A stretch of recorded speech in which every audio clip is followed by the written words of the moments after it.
Hello everyone. So today we are going to talk about atomic structure and relative atomic mass. So before jumping to our today's session, we need to know what are the electrons, what are the neutrons, and also what are the protons as well as orbits. So now we are going to understand what are the electrons, neutrons, protons, and also orbits. So look at this diagram. In this diagram, we can see the nucleus.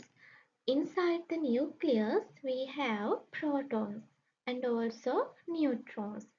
And orbiting outside the nucleus, we have electrons. Electrons are negatively charged and also protons are positively charged and neutrons have no charge.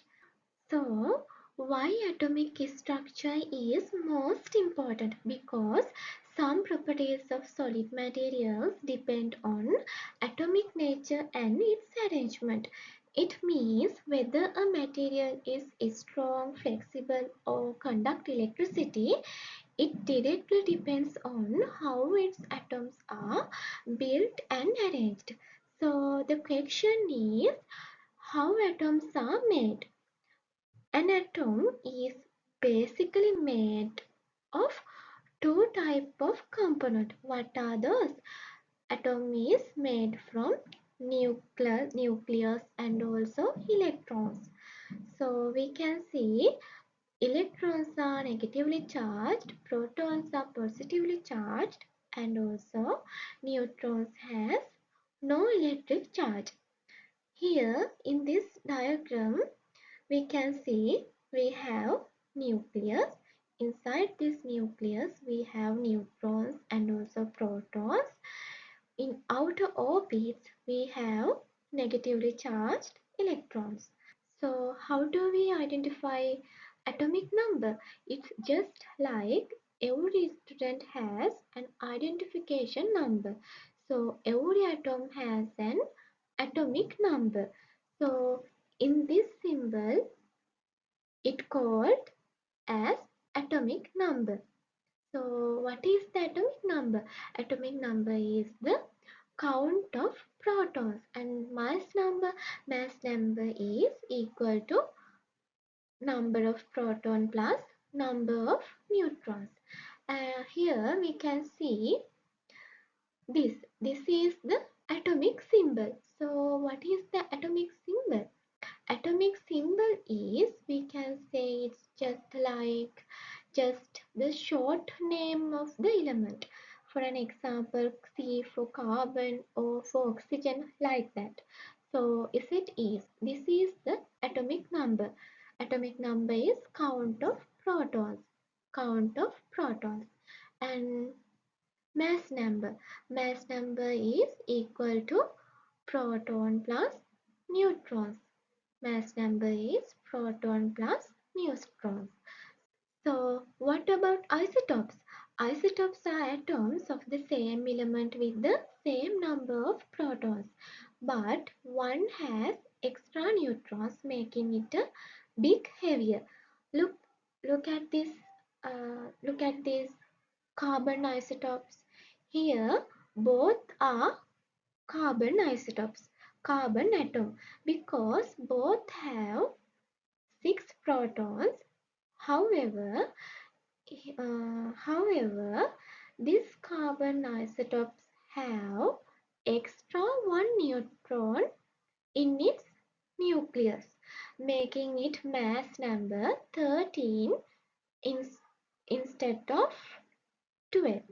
So now let's focus on atomic mass and how we measure it. First, what is atomic mass? What is atomic mass? Atomic mass is the total mass of an atom measured in a special unit called atomic mass unit. It simply we can say AMU, atomic mass unit. And how do we calculate it? We simply add the number of protons and number of neutrons and this multiplied by AMU value.